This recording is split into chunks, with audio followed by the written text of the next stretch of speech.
नमस्कार। देख रहे होंगे हमारे सामने बैठे हुए हैं अभिषेक मिश्रा जी। कई चैनलों का अनुभव है, कई वर्षों के पत्रकारिता का अनुभव है और मैं रविकांत। मैं अभी बात करने वाला हूं बिहार की राजनीतिक सुगबुगाहट पर। जो मंत्रालय विस्तार, जो उपेंद्र कुशवाहा, जीतन राम मांझी और बीजेपी और नीतीश का जो दाव पेच चल रहा है, तो मैं उस पर अभी कुछ बात करूंगा। सुबह सुबह का समय है, अभी आज 6 फरवरी है, 6 फरवरी 2021। अभी तक मंत्रिमंडल विस्तार नहीं हुआ है। तो अभिषेक मिश्रा जी, आप किस हिसाब से देखते हैं ये वर्तमान जो मंत्रिमंडल विस्तार होने वाला है, उसमें उपेंद्र कुशवाहा जिस प्रकार से उनका इधर से उधर जाना और उधर से इधर आने में क्या समझते हैं आप? देखिए, उपेंद्र कुशवाहा नीतीश कुमार के तो साथ जा रहे हैं रविकांत, इसमें कहीं कोई ये नहीं है। अब तक तो यही है कि उपेंद्र कुशवाहा और नीतीश कुमार की दोस्ती तय है। अब सवाल यह है कि दोस्ती तो तय है, लेकिन समय है। आप देख रहे होंगे कि उपेंद्र कुशवाहा और नीतीश कुमार की देर शाम मुलाकात होती है एक दिन, और उसके बाद उपेंद्र कुशवाहा का बयान सामने आता है कि देखिए, हम दोनों भाई भाई हैं, हम दोनों तो साथ हैं ही, लेकिन राजनीति अलग है। तो राजनीति को एक होने में कितना समय लगेगा? ऐसे वक्त में जब वशिष्ठ नारायण सिंह, जो जेडीयू के पूर्व अध्यक्ष रहे हैं, जो उस मुलाकात के दौरान मौजूद रहे हों, जब उपेंद्र कुशवाहा और नीतीश कुमार मिल रहे थे, तो वशिष्ठ नारायण सिंह भी वहाँ थे और वो कह चुके हैं कि बहुत जल्द अच्छी खबर देंगे। तो अच्छी खबर तो आने वाली है। पेचीदगियाँ क्या हैं? सुगबुगाहट क्यों खत्म हो गई, ये मैं आपको बता रहा हूँ।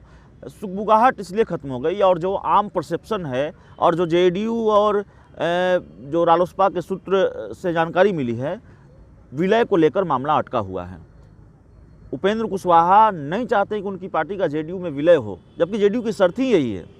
भाई देखिए, जब आप साथ आ रहे हैं तो पूरी तरह से आ जाएं, अपनी पार्टी को पूरी तरह से डाल दें जेडीयू में। लेकिन उपेंद्र कुशवाहा न तो इसके लिए तैयार हैं, न उनकी पार्टी के लोग इसके लिए तैयार हैं। उपेंद्र कुशवाहा को जाहिर तौर पर डर सता रहा होगा कि कहीं बड़ा विद्रोह न हो जाए पार्टी में।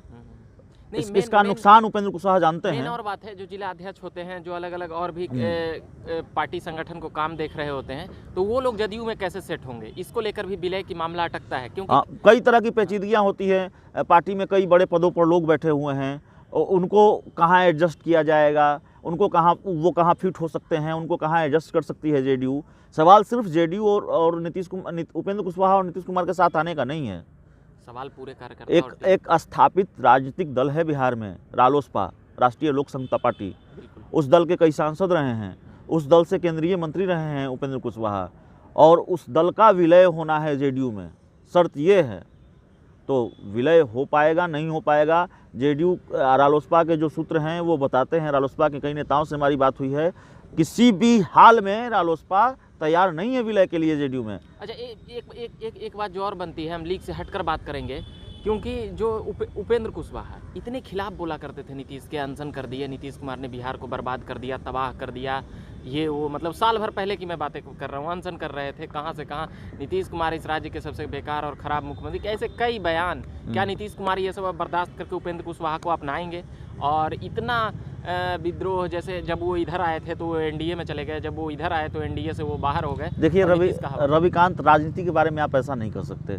राजनीति में आप ये नहीं कर सकते कि चूंकि उपेंद्र कुशवाहा नीतीश कुमार पर खूब हमले किया करते थे, उपेंद्र कुशवाहा कभी नीतीश कुमार के साथ थे, बाद में उनके सियासी दुश्मन हो गए, खूब निशाना साधा, नीतीश कुमार को लेकर कई गंभीर आरोप लगाए, बिहार को बर्बाद करने की बात कही, इसलिए उपेंद्र कुशवाहा और नीतीश कुमार साथ नहीं आ सकते। ऐसा नहीं होता राजनीति में।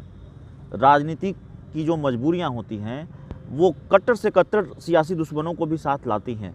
इसी देश ने यूपी में अखिलेश यादव और मायावती को एक होते देखा है।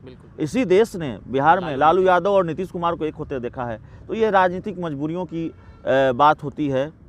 मगर देखिए, वो सभी माया मुलायम का एक अथी था, जो कॉम्बिनेशन था, वो सत्ता पक्ष थे, वो विपक्ष थे। लालू और नीतीश भी बिहार में वही थे, मगर उपेंद्र कुशवाहा और नीतीश वैसे नहीं थे। ये दोनों तो एक तरह से गुरु और शिष्य के नहीं, ठीक है, गुरु शिष्य की बात है। देखिए, आज नीतीश कुमार और उपेंद्र कुशवाहा दोनों एक दूसरे की ज़रूरत हैं। आप जानते हैं, और बिल्कुल जिम्मेवारी के साथ ये कहा जा सकता है कि बहुत कंफर्टेबल नहीं है नीतीश कुमार बीजेपी के साथ। बीजेपी वक्त बे वक्त उनको एहसास दिला रही है कि 73 का फासला, 74 सीटों का 74 और 43 सीटों का फासला क्या होता है। बीजेपी बड़े भाई की भूमिका में है, और तो ये बीजेपी ही क्यों नहीं मुख्यमंत्री बन गई? वो दबाव में एक नहीं, उन्होंने तो बीजेपी ने तो वादा किया था कि भाई नीतीश कुमार ही सीएम होंगे, चाहे जिसकी जितनी सीटें आई। बंगाल चुनाव भी देखना था बीजेपी को, अब ये परसेप्शन है, ये कयास है कि बंगाल चुनाव के बाद बिहार में कुछ राजनीतिक उलटफेर हो, तो देखना होगा क्या होगा। लेकिन बीजेपी ने चूंकि वादा किया था, नीतीश कुमार कह चुके हैं कि मैं बनना नहीं चाहता था, मुझे बनाया गया, ठीक है। तो आज उपेंद्र कुशवाहा और नीतीश कुमार दोनों एक दूसरे की ज़रूरत है। बीजेपी के साथ नीतीश कुमार कंफर्टेबल नहीं हैं, और वो एक तो दो तरह की तैयारी चल रही है। नीतीश कुमार समीकरणों को साधने में जुटे हुए हैं, समीकरणों को मजबूत करने में जुटे हुए हैं, और दूसरी तैयारी ये चल रही है कि जो हमारे पुराने दोस्त हुए रूठे हुए, उनको मनाकर साथ लाया जाए। नरेंद्र सिंह की चर्चा भी होती है, नरेंद्र सिंह से भी मिले हैं, कृषि मंत्री रहे हैं, उनके बेटे सुमित कुमार सिंह निर्दलीय विधायक हैं, वो नीतीश कुमार के साथ ही हैं, साथ दे रहे हैं, सपोर्ट कर रहे हैं। तो ये पूरी तरह से चल रहा है। दूसरा, संख्या बल को मजबूत करने में नीतीश कुमार जुटे हुए हैं। तो कितना मजबूत कर लेंगे आप, समझिए बात को। 122 का आप आंकड़ा है। एक सवाल का जवाब दीजिए, चुनाव खत्म होने के बाद नीतीश कुमार जितनी बार पार्टी दफ्तर गए हैं, क्या चुनाव के पहले उतनी बार गए हैं? आखिर क्या वजह है? संगठन पर इतना जोर क्यों? रोज बैठ के क्यों? रोज मीटिंग क्यों? तो ये सब कुछ तैयारी है। अच्छा, उपेंद्र कुशवाहा मंत्री बनेंगे या नहीं बनेंगे? नहीं, अभिषेक मंत्री जी? उपेंद्र कुशवाहा साथ आएंगे तो मंत्री बनेंगे। सबसे बड़ा सवाल तो यही है कि कैबिनेट का विस्तार कब होगा। सबसे बड़ा सवाल तो यही है कि क्या विलय वाली शर्त उपेंद्र कुशवाहा को मंजूर होगी कि नहीं होगी। अब तक तो लग रहा है कि साथ जा रहे हैं, लेकिन विलय की शर्त मंजूर नहीं हुई और जेडीयू विलय की शर्त पर अड़ गई, तो उपेंद्र कुशवाहा और नीतीश कुमार के बीच की दोस्ती नहीं हो पाएगी। मंत्रिमंडल का विस्तार कब होगा? कई बार ये लगता है कि मंत्रिमंडल का विस्तार बस होने ही वाला है। दिल्ली में 3 दिन पहले 4 दिन पहले एक मीटिंग हुई, जिसमें बिहार के दोनों डिप्टी सीएम, बीजेपी के प्रदेश अध्यक्ष संजय जायसवाल, सब लोग मौजूद थे। क्या कहा गया कि रूपरेखा तैयार हो गई है, बस अब डिप्टी सीएम मतलब बिहार में अब कैबिनेट विस्तार होने ही वाला है। 19 फरवरी से आपको विधानसभा का सत्र शुरू होने वाला है। आज 6 फरवरी है, 10 दिन का वक्त है। 10 दिन का वक्त है। क्या इन 10 दिनों में कैबिनेट का विस्तार हो जाएगा? ये बड़ा सवाल है। देखिए, बात ये था कि नीतीश कुमार 50-50 पे अड़ गए हैं, और बीजेपी शायद इस बात को नहीं मान रही है। बीजेपी चाह रही है कि हमारा मंत्रालय ज़्यादा हो, बिल्कुल उनका हक भी है।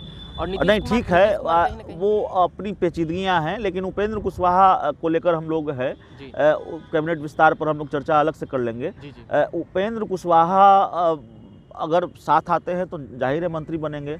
सिर्फ पार्टी में नहीं, संगठन में उनका रसूख बड़ा होगा, और ये वशिष्ठ नारायण सिंह कर चुके हैं। सरकार में नहीं, सरकार में भी बड़ी भूमिका में होंगे उपेंद्र कुशवाहा, और मतलब पार्टी में भी उनकी बड़ी भूमिका होगी, संगठन में भी बड़ी भूमिका होगी उपेंद्र कुशवाहा की। तो ये है, और उपेंद्र कुशवाहा शायद साथ आ जाए, कोई बीच का रास्ता निकालने की कोशिश हो रही है। रालोसपा के नेताओं से मेरी बात हो रही है। उपेंद्र कुशवाहा जब नीतीश से अलग हुए थे तो कुर्मी वोट और कोयरी का जो बात चला था, कुशवाहा और कुर्मी का, तो लगा कि उपेंद्र कुशवाहा को ऐसा तो नहीं लगा था ना कि कुशवाहा नीतीश कुमार को छोड़कर और वो हमारे तरफ आ जाएंगे। ऐसे भाषणों में भी बात चला करते थे। तो उस पर क्या कहना चाहेंगे आप, जो जातिगत समीकरण, उसमें क्या फेल हो गए उपेंद्र कुशवाहा? देखिए, फेल पूरी तरह से फेल तो नहीं हुए, लेकिन एक भी सीट नहीं आई तो आप उनको फेल ही कहेंगे।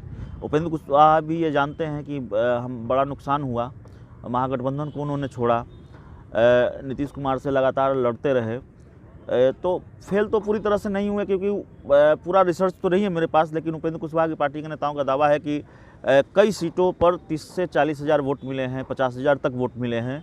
तो जाहिर है इसको फेल तो आप नहीं कर सकते अगर ये आंकड़ा है तो। लेकिन उपेंद्र कुशवाहा की भी अपनी राजनीतिक मजबूरियां हैं, नीतीश कुमार की भी अपनी, उपेंद्र कुशवाहा की भी अपनी राजनीतिक मजबूरियां हैं, नीतीश कुमार की भी अपनी राजनीतिक मजबूरियां हैं। उन मजबूरियों का जिक्र अक्सर हम लोग खबरों में करते हैं, वो बताने की ज़रूरत नहीं है। इसलिए दोनों का साथ आना तय ही माना जा रहा है। कुछ पेचीदगियां हैं जिसको सुलझा लिया जाएगा। एक और बात की, उपेंद्र कुशवाहा जिस प्रकार से चुनाव से पहले खुद को मुख्यमंत्री के लिए प्रमोट कर रही थी, मायावती, ओवैसी, इन लोगों को साथ में ला रहे थे, और लगभग सैकड़ों सीटों पर जमानत जब्त हो गई, तो इस पर क्या कहें? देखिए, उपेंद्र कुशवाहा भ्रमजाल में तो जी रहे थे। नहीं, उपेंद्र कुशवाहा को ये लग रहा होगा, और हर राजनीतिक दल को ये लगता है, हर राजनेता को ये लगता है कि परिणाम हमारे अनुकूल होगा। नहीं भी लगता है तो वो दावा करते हैं कि परिणाम हमारे अनुकूल होगा और हम बड़े मार्जिन से जीतेंगे, हमारे पास ज़्यादा सीटें होंगी। और महत्वाकांक्षा तो राजनीति में होती ही हैं, महत्वाकांक्षा नहीं होती तो वो राजनीति में क्यों होते? अगर पद की लालसा न हो, महत्वाकांक्षा न हो, मुख्यमंत्री न बनना हो, तो राजनीति में क्यों होंगे? तो ये तो है, उपेंद्र कुशवाहा को लग रहा था, लेकिन नुकसान तो हुआ, और इसी नुकसान ने शायद उपेंद्र कुशवाहा को मजबूर किया है नीतीश कुमार के साथ जाने के लिए। और नीतीश कुमार के साथ बीजेपी का जो ट्रीटमेंट है, जी जी। उस ट्रीटमेंट ने भी नीतीश कुमार को मजबूर किया है उपेंद्र कुशवाहा को साथ लाने के लिए। तो कुल मिलाकर यही गणित है। एक सवाल और कर लूँगा कि मांझी जी जिस प्रकार से मंत्रालय का एक दावा कर रहे हैं कि एक मंत्री हमें मिलना चाहिए, तो इस दबाव समूह की राजनीति को वो देखिए, मांझी जी की जो हिस्सेदारी थी, जीतन राम मांझी की जो हिस्सेदारी होनी चाहिए थी सरकार में, हिंदुस्तानी आवाम मोर्चा की जो हिस्सेदारी होनी चाहिए थी, वो उन्हें दी जा चुकी है। और मुझे नहीं लगता कि अब हिंदुस्तानी आवाम मोर्चा से कोई और मंत्री बनने जा रहा है, क्योंकि अगर ऐसा होगा तो एनडीए के लिए मुश्किल थोड़ी और होगी। 4 सीटें हैं जीतन राम मांझी की भी, 4 सीटें हैं मुकेश सहनी की भी। तो आप जीतन राम मांझी को देंगे एक मंत्री पद, तो आपको मुकेश सहनी को भी देना पड़ेगा। ये मांग उनकी तरफ से भी उठेगी ना, उठी भी है एक बार। उठी भी है। तो थोड़ी पेचीदगियाँ और बढ़ जाएंगी। तो मुझे नहीं लगता कि हिंदुस्तानी आवाम मोर्चा के कोटे से कोई और मंत्री बनने जा रहा है। इतने दाव पेच के बाद नीतीश कुमार क्या ये 5 साल सरकार चला पाएंगे? देखिए, लीग से हटकर हमने कर दिया। बिल्कुल, देखिए 5 साल सरकार चला पाएंगे मौजूदा वक्त में, ये लगता नहीं है मुझे। मेरी व्यक्तिगत राय है, मेरी जितनी समझ है, मुझे नहीं लगता कि 5 साल तक क्योंकि ये सरकार सीट का कॉम्बिनेशन ऐसा है अभिषेक मिश्रा जी। सिर्फ सीट का सवाल नहीं है, सीट का सवाल नहीं है। बीजेपी अपने एजेंडे पर आगे बढ़ना चाहती है। और एक परसेप्शन ये भी है कि शाहनवाज हुसैन को बिहार भेजा गया है, तो उनको मंत्री बनने के लिए, एमएलसी बनने के लिए नहीं भेजा गया है। उनको एक इम्पोर्टेंट टास्क देकर भेजा गया है कि आप कन्विंस करें, आक्रामक तरीके से अपने एजेंडे लागू करवाएं सरकार में। उसके लिए उनको भेजा गया है। अगर कैबिनेट का विस्तार होता है, शाहनवाज हुसैन मंत्री बनते हैं, तो फिर क्या नीतीश कुमार और शाहनवाज हुसैन के बीच वही केमिस्ट्री होगी जो नीतीश कुमार और सुशील मोदी के बीच हुआ करती थी, या फिर टकराव की स्थिति होगी? तो इस सरकार की राह इतनी आसान नहीं है। अभी सरकार गठन के कुछ महीने हुए हैं और आपने कई तरह का टकराव देख लिया। बिल्कुल 3 महीने में 30 तरह का टकराव, 30 तरह का टकराव आपने देख लिया। कई तरह के बयान बीजेपी की तरफ से आए हैं, वो भी देख लिया। किस तरह से बीजेपी नीतीश कुमार को ट्रीट कर रही है, वो भी देख लिया। इस सरकार को 5 साल तक चलना है, तो ये सफ़र इतना लंबा चल पाएगा? हमें एक बात लगता है, नीतीश कुमार खुद ही वह 2024 के लिए आखिरी गेम खेल रहे हैं। वो एक गेम, क्योंकि अब नीतीश कुमार मुख्यमंत्री रह चुके हैं, अब वो क्या चाहिए, अब उनको दायित्व पद चाहिए प्रधानमंत्री का। तो 2000 चाहे वह बने या ना बने, मगर 2024 के लिए अभिषेक जी वो गेम यहाँ पर चल दिए हैं। और भी हम तमाम बातें करेंगे मुद्दों के साथ अभिषेक मिश्रा जी के साथ। ये भी अपना एक चैनल चलाते हैं और हम भी, तो ये कई सालों से इसमें जुड़े हुए हैं। लगभग कितने वर्ष हो गए होंगे? 7-8 साल? नहीं, हो गया 13-14 साल हो गए हैं। 10 साल से ऊपर। हाँ। एक दशकों का सफ़र है। हम भी 3-4 साल से इधर ही घूम रहे हैं। इससे पहले भी इन्हीं सब चीज़ों में जुड़े हुए रहते थे। तो अभी के लिए हम इतना ही कहेंगे। धन्यवाद।